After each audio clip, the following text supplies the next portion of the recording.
할렐루야. 네, 오늘도 아름다운 교회 예배 나오신 여러분들을 주님의 이름으로 축복하고 환영합니다.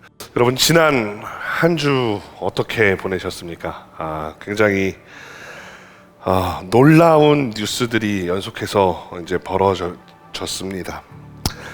그래서 많이 놀라신 분들도 있을 거고요. 우리는 잘 느끼지 못하는 것들이 좀 있는데, 네. 해외에서는, 외국에서는 우리나라를 굉장히 위험하다라고 판단했다고 합니다. 심지어 전쟁 중인 이스라엘에서 대한민국이 되게 위험한 상황이니 여행 갈 계획이 있으신 분들은 그 계획을 취소하시고, 또 한국에 현재 계신 분들은 가능하면 밖에 나가지 말고 건물 안에 숙소에 머무르면서 뉴스를 주시하라, 이런 이야기가 나왔다고 합니다. 제가 오늘 지난 며칠간 있었던 계엄과 탄핵의 이야기로 설교를 시작하는 데에는 정치적인 이야기를 여러분께 하려는 것이 아닙니다. 제 의견을 밝히려는 것도 아니고 누군가를 비판하려는 것도 아닙니다. 첫 번째는 여러분들에게 안부를 묻고 싶었고요. 두 번째는 오늘 본문 상황을 설명하기에 딱 좋은 예시가 될 것 같아서 딱 오늘 이 내용으로 시작을 합니다.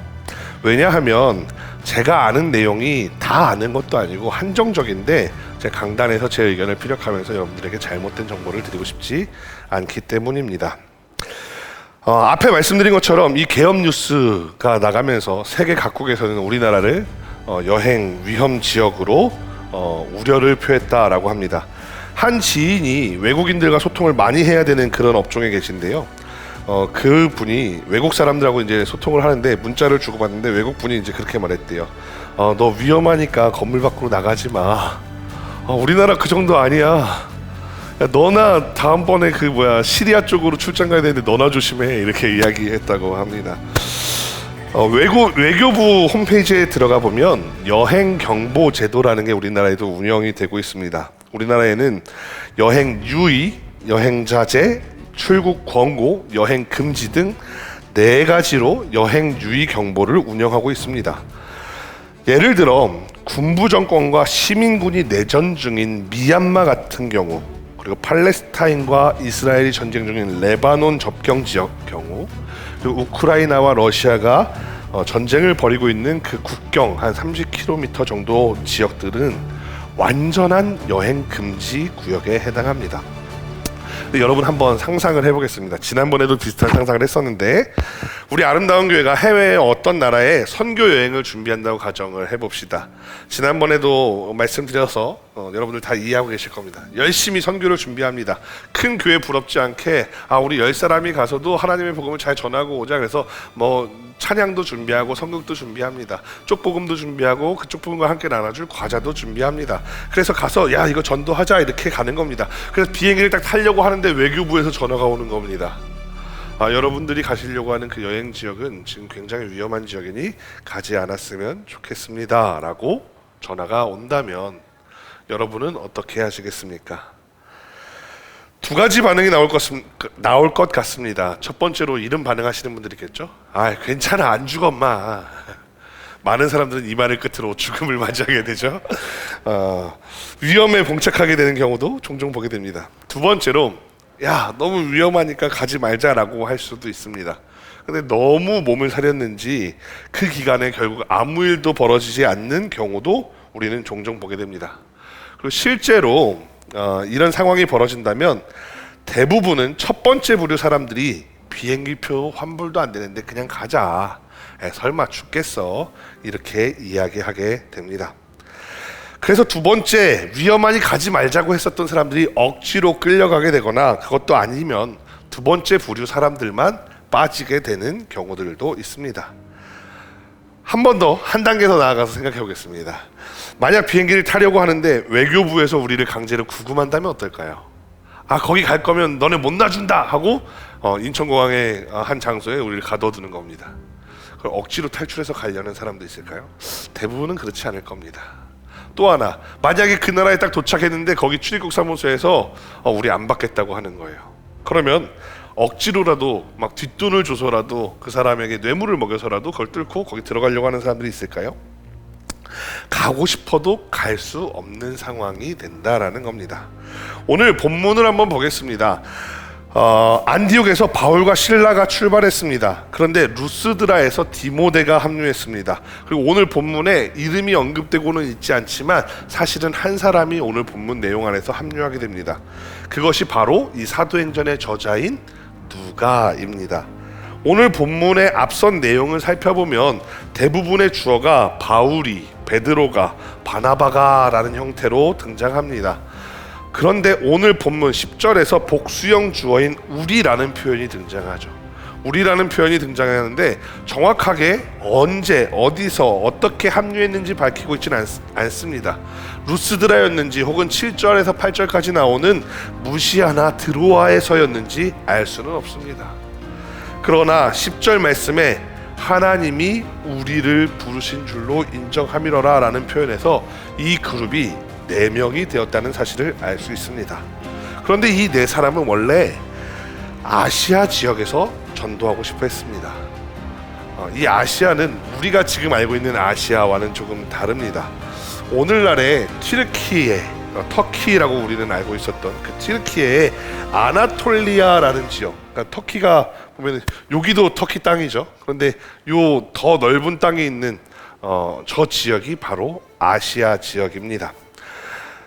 바울이 이곳을 전도하고 싶었던 이유가 무엇일까에 대해서 성경은 언급하고 있지 않습니다만 많은 사람들이 바울과 실라 그리고 디모데의 고향이 바로 이 아시아 지역이었기 때문에 그래서 이 아시아를 전도하고 싶어 하지 않았을까, 자신들의 고향, 익숙한 곳, 문화가 더 비슷한 곳에서 전도하는 것을 더 좋아하지 않았을까라고 추측합니다.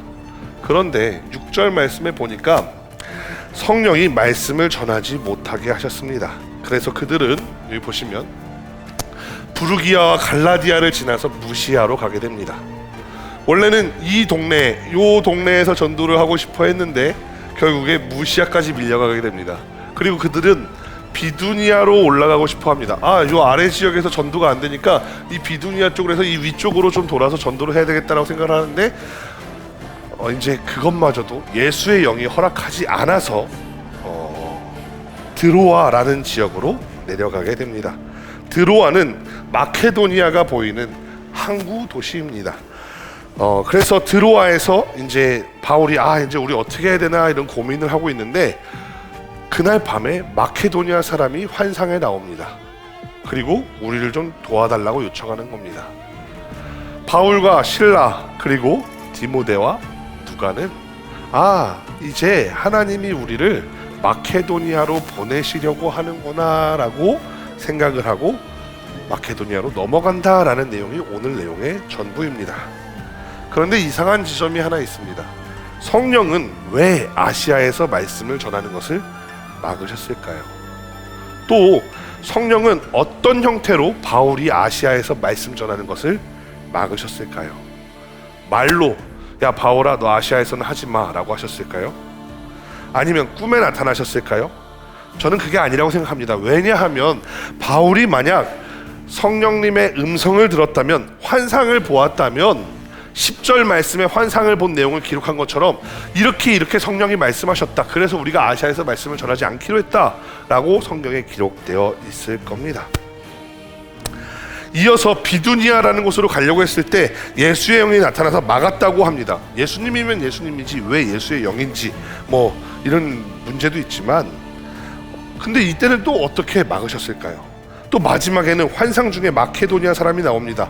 하나님이나 예수님이 나오는 것도 아니고 하나님이 음성을 들려주시면서 야 마케도니아로 건너가서 그 사람들을 도우라 라고 이야기하는 것도 아니고 마케도니아 사람이 나와서 우리를 도와주세요 라고 말하는데, 바울과 실라, 디모데와 누가는 왜 그것을 하나님의 음성으로, 하나님의 명령으로 받아들였는가라는 겁니다. 오늘 본문을 자세히 뜯어보면 좋겠습니다. 가장 먼저 성령이 아시아의 말씀을 전하지 못하게 하셨습니다. 아까도 말씀드렸지만 성령이 음성을 들려주셨다면 10절 말씀에 환상을 보았다는 것처럼 성령이 음성으로 들려주시어 아시아의 말씀을 전하지 못하게 되었다라고 표현할 것입니다. 그런데 오늘 본문은 그렇게 말하지 않습니다. 오히려 성령이 말씀을 전하지 못하게 했다라고 표현이 되어 있는데, 아시아에 가지 못했다는 표현이 아닙니다. 아시아를 다니는데 말씀을 전하지 못했다라는 겁니다. 복음을 말할 수가 없었습니다. 바울이 지금까지 했었던 전도의 전략은 간단합니다. 어떤 거냐면, 각 마을에 들어가면 어디든지 유대인들이 모여 사는 회당이, 그 마을이 있으면 유대인들이 모이는 회당이 있었어요. 그 회당에 찾아 들어가서 거기에서 이야기를 꺼내기 시작합니다. 그러면서 하나님으로부터 시작해서, 하나님이 이렇게 우리를 창조하셨고 이렇게 아브라함과 뭐 이렇게 해서 쭉 이야기를 가다가, 다윗 솔로몬 쭉 가다가, 그런데 있잖아, 그 하나님이 예수님도 보내주셨어 라고 이야기하면서 전도를 했습니다. 어쩌면 아시아 지역의 유대인들에게 이미 바울에 대한 소문이 퍼져 있을지도 모릅니다. 야, 바울이라는 애가 와서 하나님의 말씀을 전하는 것이 아니라 여기에서 예수의 복음을 전하니까 너네들 조심해 라는 그런 소문이 퍼져 있을지도 모릅니다. 그러니까 바울이 여기에 가서 말하고 싶은데, 여기 이 동네 가서도 말하고 싶은데 가면은 다 거절하는 거예요. 아, 너 오지 마, 너 들어오지 마, 안 돼. 아마도 이런 이야기가 아니었을까 추측합니다. 그렇기 때문에 아시아에서 말씀을 전할 수가 없었다라고 표현을 하는 겁니다. 어쩌면 비시디아, 안디옥이나 이고니온에 있었던 바울에게 악감정을 가지고 있었던 유대인들이 여러 교회에 다니면서 말씀을 전하지 못하도록 바울을 막았을 수도 있습니다. 그래서 바울은 다시 부르기아와 갈라디아를 지나 무시아라는 곳으로 갑니다. 무시아는 아까 보셨던 그 아시아의 서쪽 끝입니다. 바울이 이전에 소아시아 중심부에서 말씀을 전했으니 이제 서쪽 끝으로 가서 차라리 북쪽으로 올라가서 거기서 내가 전도를 해보자 라고 계획을 세웁니다. 그 지역이 바로 7절에 나오는 비두니아입니다.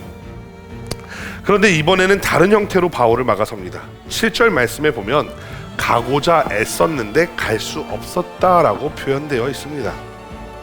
영어 성경을 보면은 이런 표현이 되어 있는데 They tried to enter 비두니아라고 되어 있습니다. 그러니까 비두니아로 들어가려고 시도를 했는데 실패했다라는 겁니다. 6절 말씀에서는 성령이 말씀을 전하지게 못하게 했을 때, 그러니까 아시아 지역을 두루 돌아다닐 수는 있었습니다. 근데 7절 말씀에서 비두니아 지역으로 들어가려고 할 때는 애초에 들어갈 수도 없었다라는 이야기가 됩니다. 설교 초반에 말씀드렸던 것처럼 입국이 거부된 상황이라고 할 수 있습니다. 바울과 일행들은 어쩌면 실망했을지도 모릅니다. 낙심했을지도 모릅니다. 복음을 전하고 싶은데 전할 수 없어서 안달이 났을지도 모릅니다. 루스드라에서 드로아까지 한번 볼까요? 어디냐면 요 루스드라에서 드로아까지, 제가 어제 구글맵으로 찍어봤더니 직선거리로 정확하게 600km가 나오더라고요. 그리고 이 루스드라에서 드로아까지 오늘날 잘 닦인 도로로 가려면 한 700km 정도가 나오고요. 보통은 어떻게 가라고 구글맵에 경로 추천이 뜨냐면 비행기를 타고 가라고 경로 추천이 뜨더라고요. 차를 타고 가면은 거의 10시간에서 11시간 정도를 잡아야 되는 것 같고요. 비행기를 타고 가면은 그래도 한 3시간 반 정도면 가는 것 같습니다. 이 600km, 700km를 가야 하는 그 거리를 다니면서 한 번도 복음을 전하지 못한 거예요. 그런데다가 마을 중간중간에 들리면서 전도하려고 노력을 했으니까 기간으로 따지면 제가 보기에 짧아도 30일, 짧아도 한 달, 길면 한 3개월에서 6개월은 돌아다니면서 전도하려고 했는데 한 번도 전도를 하지 못한 겁니다. 그러니까 엄청난 절망이 있을 수 있겠죠. 사실 우리 목사님들끼리 모이다 보면은 그런 이야기들을 하는 경우가 있습니다. 옛날에 저희 스승님에게 들은 논문을 지도해 주셨던 교수님에게 들은 일화인데요. 처음에 개척을 했대요. 설교를 하고 싶어가지고 열심히 설교를 준비해가지고 막 이렇게 설교를 하고 있었대요. 근데 사모님이랑 애기랑 자기랑 이제 셋이 앉아가지고 예배를 드리는데 갑자기 애기가 울기 시작했대요. 그래서 설교를 계속 해도 되나? 이런 생각을 하고 있었는데 사모님이 애기를 달래다가 안 되니까 애기를 안고 나가버렸대요. 이제 아무도 없는데 설교를 멈추고 기다려야 되나? 아니면 그냥 계속 설교를 해야 되나 고민을 했다고 합니다. 그런 경우는 그나마 좀 더 나을 수도 있어요. 근데 또 어떤 젊은 목사님들 개척을 했는데 교인이 하나도 없는 거예요. 찾아오는 사람 하나도 없는 거예요. 설교를 하고 싶어가지고 설교 준비는 열심히 해놨는데 아무도 오질 않으니까 그냥 자기 혼자 강대상에 서가지고 기도하다가 내려왔다는 거예요. 얼마나 그 마음이 안타깝겠습니까? 나는 막 이렇게 하고 싶은데 할 수가 없다면 얼마나 안타깝겠습니까? 그런데 드로아에서 밤에 바울에게 환상이 보입니다. 한 사람이 서 있는데 그 서 있는 모습이 마게도니아 사람입니다. 그러니까 어떤 사람들은 이 마게도니아 사람에 대해서 어떤 마게도니아의 위인이었을 거다.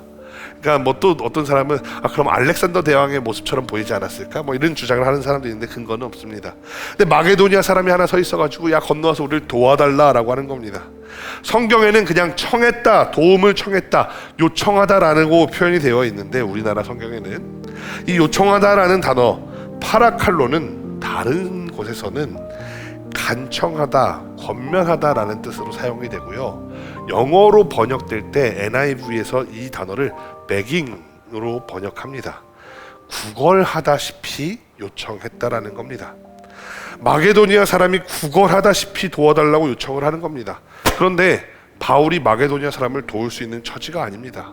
왜냐하면 바울 당시에 로마가 전 세계를 지배하고 있었습니다. 그러나 그리스는 로마를 지배했습니다. 이게 무슨 표현이냐면 로마는 칼과 전차로 세계를 정복했습니다. 그러나 그리스는 문화와 철학 그리고 신화로 로마에 흘러들어가 로마 사람들의 삶의 기반이 되었습니다. 그래서 헬라인이라고 하는 그 신분은 로마인과 더불어 제일 높은 신분이었고 또한 헬레니즘은 당대 최고의 문화였습니다.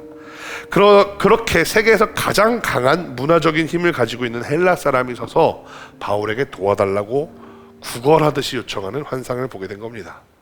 그리고 그 환상과 함께 10절 말씀에서 비로소 인정하게 되었다라는 겁니다. 그 표현에는 참 많은 의미가 함축되어 있습니다. 어쩌면 이 인정하다라는 표현은 6절부터 10절 말씀을 모두 포함하는 표현일지도 모릅니다. 아시아에서 말씀을 전하지 못했던 것, 비두니아에서 전도하고 싶었지만 가지 못했던 것, 그리고 이제 마케도니아로 가게 된 이 모든 일련의 과정들이 하나님의 인도하심이었다라는 것을 인정하게 되는 것입니다. 어쩌면 6절에서 아시아에서 말씀을 전하지 못하게 하셨던 성령님의 그 모습은 어쩌면 아무 말씀이 없었을지도 모른다. 그냥 회당에 들어갈 수 없었던 걸지도 모른다라고 말씀드렸습니다. 7절 말씀에서 예수의 영이 비두니아로 가지 못하게 하셨다는 것도 예수의 영이 눈앞에서 나타나 길을 막고 있었던 게 아닐 거라고 말씀드렸습니다. 사실 9절에서 10절의 환상도 이상하지 않습니까? 하나님께서 바울에게 나타나서 환상 중에 또는 음성으로 마케도니아로 가거라 이렇게 명령해 주시면 얼마나 좋습니까? 그런데 그것이 아니라 그저 평범한 마케도니아 사람 한 사람이 나타났습니다. 그리고 그제서야 이들은 하나님의 인도하심이 아시아도 아니고 비두니아도 아닌 마케도니아로 우리를 보내시려 한다는 것을 인정하게 되었다라는 겁니다. 이 본문에서 몇 가지 생각해 볼 지점이 있는데요. 첫 번째는 삼위일체에 대한 겁니다. 어떤 분들은 6절에서 성령의 영, 7절에서 예수의 영, 그리고 9절, 10절에서 하나님이라는 표현을 가지고 삼위일체라는 것을 가지고 누가가 이것을 기록했다라고 말합니다. 삼위일체는 우리 기독교 신앙의 근본이고 핵심이죠. 그런데 또 한편으로는 어떤 사람들은 성령의 영, 그리고 성령님, 그리고 예수의 영이라는 표현을 보고서는 이때 당시에 누가가 초기 아주 기초적인 삼위일체 교리를 알고는 있었지만 제대로 이해하지 못했어. 그래서 성령과 예수의 영을 구별해서 썼어라고 주장하기도 합니다. 같은 내용을 가지고 있는데도 두 가지 해석이 나오는 거죠. 그런데 기본적으로 유일신론을 가지고 있는 유대교의 기반을 한 기독교가, 유대교에서부터 출발한 그 기독교가 하나님과 성령, 예수의 영을 동일선상에 두고 말하는 것, 이미 그것부터 삼위일체의 믿음을 가지고 있었다라고 생각하는 것이 더 맞는 표현인 것 같습니다. 요거는 이제 어려운 내용이니까 요만큼 하고 넘어가고요. 우리가 오늘 이야기하고 싶은 그 다음에 가장 중요한 내용을 한번 다뤄보고자 합니다. 또 다른 한 가지는 우리가 어떻게 하나님의 음성을 듣는가에 대한 내용입니다. 어떤 사람들은 목사님들에게 이런 질문을 하기도 합니다. 목사님은 하나님의 음성을 수시로 듣습니까? 막 하나님의 음성이 쩌렁쩌렁 들리십니까? 그럼 정말로 종종 환상을 보기도 하십니까? 목사님은 어떻게 하나님의 인도하심을 아시나요? 물론 어떤 목사님들은 정말 하나님의 음성이 쩌렁쩌렁 들리시는 분들이 있을지도 모릅니다. 환상을 보여주실지도 모릅니다. 그러나 대부분의 기독교인들에게 하나님은 아주 적은 횟수로 자신을 나타내십니다. 옛날에 조용기 목사님한테 어떤 분들이 물어봤대요. 목사님은 정말 하나님과 정말 동행하시는 삶을 사시죠? 그러면 목사님은 정말로 하나님의 음성이 자주 들리시나요? 그랬더니 조용기 목사님이 이렇게 이야기하더래요. 딱 2번 들었어. 근데 그 딱 2번 들었던 그걸 평생 붙들고 사역하고 계시다라고 말했다는 겁니다. 그러면 우리는 하나님의 인도하심, 하나님의 음성을 어떻게 구별할 수 있느냐라는 겁니다. 어떤 목사님들이 이야기합니다. 저도 설교하면서 그런 이야기하죠. 여러분, 하나님의 음성을 들으십시오. 하나님의 음성에 귀 기울이십시오. 하나님의 음성을 듣고 하나님이 인도하시는 대로 그 길을 따라가십시오. 그 길이 복된 길입니다. 근데 들려야 말이죠. 저희 중에는 20년, 30년 교회를 다니신 분들도 계실 겁니다. 여러분들에게 물어보겠습니다. 하나님의 음성을 몇 번이나 들어보셨습니까? 몇 번 들어보셨습니까? 그런데 우리가 하나님의 음성을 듣고 하나님의 말씀을 듣고 우리가 그것으로 내 삶의 지표를 삼아서 너 가야 합니다라고 말하는데 말로는 다 아멘 합니다. 저는 진짜 그분들한테 물어보고 싶어요. 여러분, 그게 어떻게 하는 건지 알고 아멘 하십니까? 제가 오늘도 오면서 제 주일 아침에 오면서도 다른 교회 설교들을 막 들어보거든요. 오늘도 어떤 목사님이 열변을 토하면서 이야기하는 겁니다. 여러분, 하나님의 음성을 들읍시다. 하나님의 음성을 듣고 하나님의 인도하심을 따라갑시다. 막 회중석에서 아멘 나와요. 저 사람들은 하나님의 음성을 어떻게 듣는지 아나? 진짜 자주 듣고 있나? 대부분의 사람들은 이렇게 생각을 하죠. 내가 하나님의 음성을 듣는다. 어떻게 듣느냐? 이렇게 생각합니다. 성전에 와서 기도하고 성전에 와서 내가 최선을 다해서 말씀 듣고 그때 내게 주시는 마음이 하나님이 주시는 마음일 거야 라고 생각을 합니다. 과연 맞을까요? 오늘 성경을 보면서 한번 파악해 보겠습니다. 오늘 말씀에 그 힌트가 있습니다. 그저 말씀을 전하지 못하고 그저 비두니아로 들어가지 못하고 마케도니아 사람의 환상을 보았을 때 바울과 그 일행은 그것을 하나님의 인도하심이라고 인정했다라고 되어 있습니다. 여기서 인정함이러라 라고 되어 있는 이 단어가 쉼 비바존테스라고 하는 아주 특이한 단어입니다. 위드라는 의미에서 쉰이라는 단어가 들어가고요. 올라타다라는 의미의 비바조라는 단어가 결합된 합성어입니다. 에베소서 4장 1절 그리고 골로새서 2장 2절 2장 19절에서는 함께하다, 한 몸을 이루다라는 단어로 번역이 되어 있는 단어인데요. 오늘 이 본문에서는 인정하다라고 번역이 되어 있습니다. 이 쉼 비바존테스라는 이 말은 사실은 두 번째 단어가 있는데 함께 올라타다라는 이것을 어떻게 생각하냐면 여러 사람이 모여서 함께 고민을 해보고 그 전에 있었던 모든 일들을 비교해 보면서 추론하여 결론에 이르다라는 뜻이 있습니다.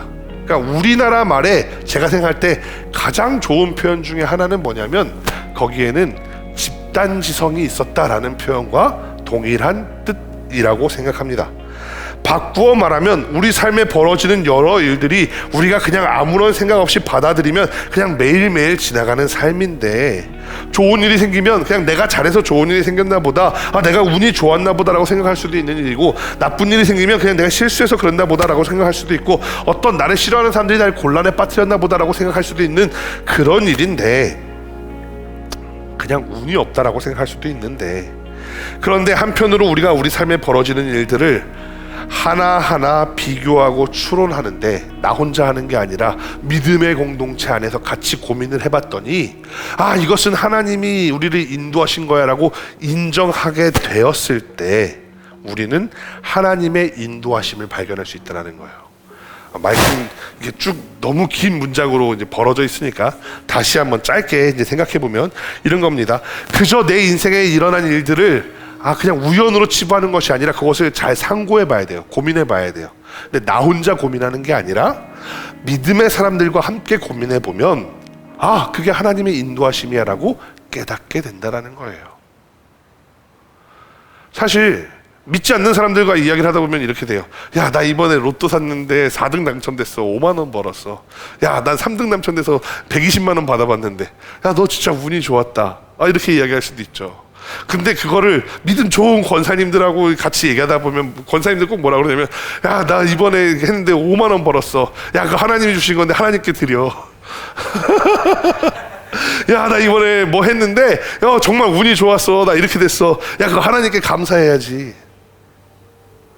그러니까 이게 뭐냐면은요, 믿음의 사람들과 내 과거를 반추해서 오늘날과 미래의 일도 고민해 보면 하나님을 인정할 수밖에 없게 된다는 거예요.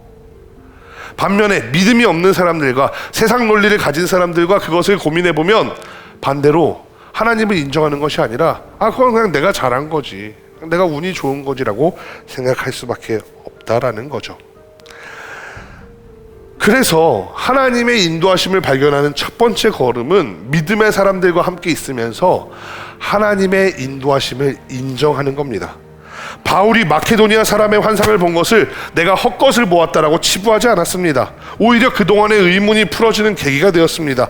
바울은 자신이 본 그 환상을 가지고 실라와 디모데 그리고 어쩌면 이 동네에서 합류했을지 모르는 누가에게 자세히 설명했습니다. 네 사람은 바울과 함께 그 본 환상에 대해서 자신들의 영성과 지성 그리고 모든 것들을 사용해서 의견을 주고받았습니다.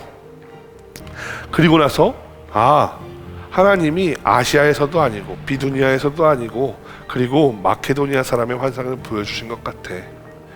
그러니까 우리 이것을 하나님의 인도하심이라고 이제는 인정하자라고 결론을 내리게 된다는 거죠. 그렇다면 도대체 하나님의 인도하심을 인정하시는 것은 무슨 의미가 있을까요? 잠언 3장에는 이런 표현이 있습니다. 잠언 3장 6절인데요. 앞에 화면에도 있고요. 너는 범사의 그를 인정하라. 그리하면 그가 내 길을 지도하시리라. 이어지는 말씀들은 이렇게 되어 있습니다. 7절에는 스스로 지혜롭게 여기지 말지어다. 여호와를 경외하며 악을 떠날지어다. 8절에는 이것이 내 몸에 양약이 되며 내 골수를 윤택하게 하리라. 이제 집에 돌아가셔서 여러분 한번 시간을 내어 여러분들의 삶의 순간순간을 떠올려 보시기 바랍니다. 그리고 그것을 나 혼자만 알고 있는 것이 아니라 과거의 나의 날들을 믿음의 사람들과 함께 공유해 보시면 좋겠습니다. 우리 식구들과 우리 아름다운 교회 식구들과 함께 이야기 나누셔도 좋고요. 그게 아니라면 부모님과 혹은 내 친구들과 교회를 다니는 분들 혹은 교회를 오래 다니시고 신앙이 깊은 분들 그런 분들과 함께 그 이야기를 나누어 보셨으면 좋겠습니다. 그리고 하나님의 인도하심을 발견하게 될 겁니다. 과거에 그때 그래 나는 그때 그냥 내가 운이 좋은 줄 알았어. 나는 그때 내가 잘해서 그렇게 된 줄 알았어. 그랬던 것들이 그때 하나님이 나를 인도하셨구나 이렇게 발견하게 되기를 바랍니다. 그땐 정말 힘들었는데 돌아보니 하나님이 나를 인도하셨어. 내가 하나님을 믿기도 전에 나 심지어 그때 예수님 안 믿었는데 그때 하나님이 나를 인도하셨구나 이렇게 발견하게 되기를 바랍니다. 그리고 내가 그 삶 속에서 하나님의 인도하심에 순종하겠습니다. 이렇게 하나님의 앞으로의 나를 인도하시는 것들도 순종하며 나아가겠다고 결단하게 되기를 바랍니다. 그런데 그렇게 생각해 보아도 인정이 되지 않을 때가 있어요. 그냥 내가 잘한 거지. 그걸 뭘 또 하나님이 그렇게 해줬다고 꼭 해야 돼? 난 내가 잘한 것 같은데 라고 그렇게 마음이 들 때가 있습니다. 그런 때는 여러분 기도하시기 바랍니다. 하나님 나에게도 하나님을 인정할 수 있는 믿음을 주시옵소서. 그래서 하나님의 인도하심에 순종하며 살아갈 수 있도록 도와주시옵소서 하고 기도하기를 바랍니다. 왜냐하면 하나님의 인도하심을 인정하는 것이 하나님의 음성을 듣는 첫 번째 순서이기 때문입니다. 하나님의 길을 묻는 방법은 하나님을 인정하는 겁니다. 지금까지 벌어진 삶의 모든 일이 하나님의 인도하심이라고 인정해야 합니다. 하나님을 믿는 사람이든 하나님을 믿지 않는 사람이든 하나님은 모든 사람의 길을 인도하시는 분입니다. 그렇게 하나님을 인정하고 나면 그 다음 하나님이 또 나에게 말씀하시는 것들이 있습니다. 아까도 말씀드렸지만 기도하고 예배하고 찬송하면서 내 마음에 주시는 것들이 있습니다. 그러면 그걸 가지고 또 다시 믿음의 사람들과 함께 쉼 비바존테스, 함께 그것을 상고하고 함께 고민해 보십시오. 그러면 하나님이 나에게 바라시는 것들, 나를 인도하시는 방향을 발견하게 될 줄로 믿습니다. 우리가 그렇게 하나님의 음성을 듣고 하나님의 음성에 순종하며 나아가는 우리 모두가 되기를 소망합니다. 다음 주 말씀에 보면 이제 그 순종에서 나아간 바울이 전도하는 내용도 나오고요. 그 다음에는 거기서 고난당하는 내용도 나옵니다. 사실 그때 바울, 실라, 디모데, 누가는 이거 하나님의 인도하심 아닌 거 아니야? 라는 의심이 들었을지도 모릅니다. 그런데 이 사람들은 거기에서 그것을 의심했다라고 표현하지 않습니다. 거기에서도 분명히 하나님의 인도하심이 있을 거라고 또 다시 상고하게 됩니다. 여러분들도 고난이 찾아올지라도 어려움을 당할지라도 하나님이 인도하시는 그 음성을 듣고 그것을 인정하며 하나님과 함께 동행하는 여러분들이 되시기를 간절히 소망합니다. 기도하겠습니다.